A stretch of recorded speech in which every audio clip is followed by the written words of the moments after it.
my name's Shan and welcome back, and today we're going to be going through the pros and cons of the Floatwheel ADV and some of the third-party accessories that have been created by the incredible community. So I'm going to start off with the accessories. So for the Floatwheel there aren't many third-party accessories available, which is one of my cons of riding a Floatwheel ADV. As we know, with any board coming out stock, you're going to change things to make the board feel better for yourself. When I received the board, I had it on the mid setting and that didn't really feel that great, so I did put it down to the low setting and changed the tyre straight away. I didn't keep the stock tyre on. It comes to my first change. I got the board, I changed from the stock tyre to a Maxxis. That's the wheel that I had on my previous XR, and that felt really good, but I did have to change the setting to make it the lowest rail setting. The mid setting felt really tippy, so I did change it for that. So that's the first change that I made. So yeah, from the stock tyre to the Maxxis tyre. So that's the first change. The next change I made was I got the Lush Wide from Sean Brown. So I changed that out straight away, and this is one of the best pads I think I've ever ridden on all boards. It's really comfortable, it's got a good concave to it, and even though it rides quite high, it just feels amazing. So if you do have an ADV and you don't like the back pad, I would highly recommend. I think the 3D print files are available now. I don't know if Sean's still making them, but I know the files are available. I would really recommend switching that out. It's so comfortable and yeah, just makes you feel way more stable on the board. You'll also notice I've got a dragon hook on my back pad. I don't feel like I need one on the front. I don't want to mess around with the sensor, but I do have a back dragon hook on, and the way that I've installed that, I don't know if you'll be able to see, but I've just, because the Lush Wide's so thick, I've just drilled straight through. It's pretty secure. I know you can add a bracket underneath if you want more of a curve on the hook, but I just use it for stability. I don't use it to lift or anything like that, so that works perfectly fine for me. I've added Lifesavers from the Float Life, just the standard XR size, works really well. I've also added gripples for a bit of that locked in feeling on the front pad, and I'm now also rocking the Burris big tyre, which is, you know, a pro of having the Floatwheel. You can fit a big Burris on, and I will never ever go back to another tyre, ever. Burris is perfection. And I've tried a multitude of fenders. Now, one of our good friends in Scotland, Nico Stewart, has just opened his first 3D print shop online, which I'll link everything in the description below that I've used. He 3D printed some fantastic fenders for me, half fenders. So I've got solid pink and it fits on really nicely, and I've got a black with the gaps if I wanted to install flight fins, and they're fantastic. I've not used the black yet, but I have been riding with the pink. He's also printed these fender deletes, which I can add this to as well, and he can print various other things. He can print gripples, the bearing protectors, everything really. So yeah, really thankful for those. Like I said, no third-party accessories available, so it's really nice to have people in the UK who are able to create these. My good friend Leah, absolute genius, printed these so that I could add a flight shield, and that works really well. If you don't like a full fender look, that works really well for if it's muddy and you can just take it off and have the half fender. I will say that the stock fender was fine, but changing the rail to the lowest setting, you can't use that anymore. So that's why I've reached out and managed to get some others 3D printed. So yeah, I think that's all I've changed on the board. It has made a huge difference to the ride. It's a completely different board with just those changes alone, especially the back foot pad, the hook and the tyre. It really does affect the ride, and I would highly recommend a big Burris for that. It feels absolutely incredible. So yeah, that's what I've changed so far on the board. and I'm now going to discuss the pros. Start with something positive. So I'll start with the pros and then go on to the cons and the reason why this isn't going to be my race board for next season, but still keeping the board for other types of riding. So starting off with some real positives to the board. It's fast and it's stable on the lower setting. It's very fast, very stable, and the range is phenomenal. I can get pretty much 30 miles out of this board. I don't think I've ever actually ran out of battery on a group ride.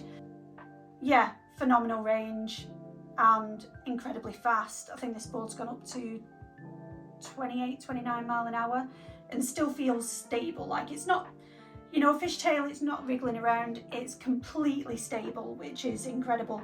Also, the power and the torque of the board is incredible. It just pulls you up hills, regardless of, you know, your weight. It will get you up most hills, so it is really powerful and super torquey. It feels more stable than any board I've ever tried before, which is fantastic. It just rides beautifully and it's very, very complemented with this tyre. Low setting really makes it feel cruisy. Don't know if that's a technical term, but it feels really nice on this lower setting. Another pro is the customer service is fantastic. So when I first got the board a few rides in, it ghosted. I messaged Tony and he got back to me straight away and sent out 2 replacement foot pads. Yeah, cannot complain at the customer service at all. And since then, I've never had an issue with the sensor. It's worked every single time without fail. This has been flung down a huge bridge and it's not broken or anything like that. None of the plastics have broken. Everything's still. When the board arrived, as you'll see on my build video, it was really easy to assemble and it was really easy to waterproof as well. It's very straightforward. All the screws apart from 4 being the same size, it's really easy to be able to take apart, switch out tyre or, you know, add lifesavers, check everything. It's really straightforward, really easy. I'd say it's very beginner friendly with assembly because everything comes in parts. It wasn't difficult to figure out how to assemble everything. So I'd say that's a really, really good pro. Another pro is it's made beautifully. Everything, when it arrived, I've muddied it up and scratched it up now through riding, but everything's been made really well. You can tell that a lot of care has gone into the design of the board, and the new plastics, I've solid and in really, really good condition. It's an aesthetically pleasing build and I really can't. It's fantastic. Everything's handled aggressive trails, features really, really well. Oops. So yeah, really, really happy with that. And yeah, the quality's fantastic. Range is good. It's never cut out on me. Yeah, I've never had an issue with the riding at all. So they're the pros and why I'll keep the board. For group rides, long distance rides, it's brilliant and it feels really stable if you're doing a really fast run as well. So for those reasons, I'm going to be keeping this board and I am really, really happy with it. However, coming to my cons, the reason that I won't be keeping the board as a race board, 200 miles in, I had to change the bearings. They were just shot and they hadn't even got that wet. It's not through water damage. The rest of the board was fine and they just started completely seizing up. They're not easy bearings to change as they're an odd size. I did go to my friend Leah's for a bit of help with that. She had a bearing press, but we really had to work hard to configure the bearing press to get the bearings off. They almost solidified themselves onto the hub. So yeah, that was quite an inconvenience, and to get official ones, they are quite expensive because of the size. So, you know, if I could go back, I'd have just replaced the bearings straight away, which is, yeah, a big con when talking about the Floatwheel. Con is in a negative, not a con or anything like that. Another con is the lack of third-party accessories. So luckily we've got a very creative community here in the UK, USA, all of Europe. I've been able to get a few third-party accessories, but they are very limited, especially when it comes to rails. So another negative for me is the fact that I can't change these rails and the clearance isn't great. It's not enough for me. I don't want to put the rails onto the higher settings because then the board becomes really tippy. So with the rails on the low setting, your clearance isn't great. That's even with ATR on, you know, on nose scraping, on a lot of continuous hills, on mountain bike tracks, regardless of the ATR settings that I have on, and tail dragging regardless of ATR as well. If there were other rail options, that would be really helpful, but unfortunately there aren't, and we don't know when there will be. So yeah, that's a negative for me. Another negative is the front foot pad. It's very small. The back pad's obviously been helped with the Lush Wide, and that feels fantastic now, but you know, after racing, even with the gripples on, my foot's nearly hanging off the front because it's moving around so much. And yeah, I just wish there were some third-party alternatives or different foot pad options for the Floatwheel. So for me, that's another negative. Also, carrying the board. Obviously the board weighs a ton because of the batteries and the hub, and the handles on the bumpers are basically, it's not worth having them. They're really poor. Not poor in quality, just poor in shape. I'm always having to carry the board with both. When the mag handle is on the low setting with Lifesavers, it doesn't fit, so I can't install a handle. Yeah, the handles just, they're not really fit for purpose with the weight of the board, which is a real shame, and obviously you can't install bangs. So for me, that's another negative. This isn't to deter from how fantastic the board is.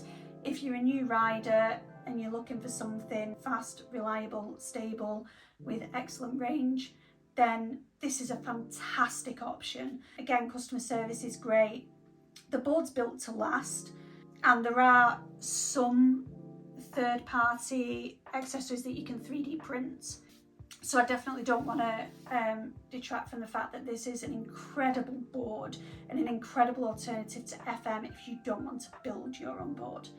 But after having the board for 7 months now, and you know, really testing it out, figuring out what will work best for me, this is definitely a board for group rides, chill trails, long range.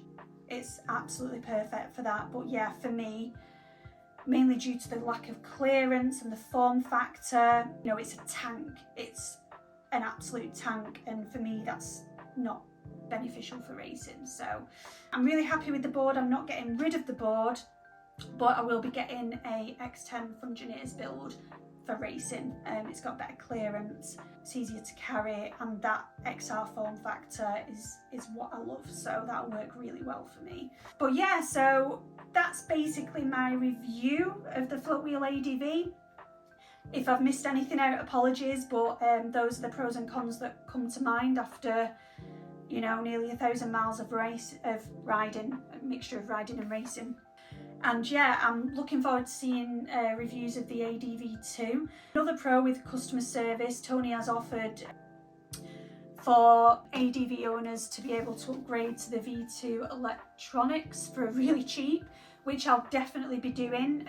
Unfortunately, with the BMS used in the Floatwheel ADV, you can't see the individual cell voltages, which for me is a real issue. I like to be able to see that the cells are healthy, which I can't do on here. However, once I upgrade to those V2 electrics, I will be able to see those cell voltages. Again, that comes down to phenomenal customer service on Tony's part. He's created an incredible board that's easy to assemble, reliable, it's fast, it's much cheaper than a Future Motion board. And yeah, I'm really, really happy with it. It's had some really good times with me. It's been abroad twice, took it to Belgium, and it's been in Portugal riding the Algarve. And I'm excited for more adventures on this board. But yeah, I just don't think it'll be used in races moving forward, especially races that involve features. Because yeah, it's a tank to get over the features, and the clearance just isn't there for me. Yeah, I hope you found this review helpful if you're currently torn between what board to get. It's a fantastic board, you'll absolutely love it, it's a lot of fun, but yeah, just be aware of, you know, some of the slight negatives when purchasing a Floatwheel. some of those are going to be resolved with the new ADV2, you know, you'll be able to see cell voltages, and I'm sure over the years third-party accessories will be available, but I don't know obviously when that will be, so that's just a case of being patient. But yeah, thanks for tuning in, thanks for watching. I hope this was helpful, and my next video is going to be the X10 Fungineers build with creating my own foot pads using the Exile sensor. So that's going to be an interesting one. So yeah, thanks for your support, and keep going out there riding, and yeah, ride on. Thank you.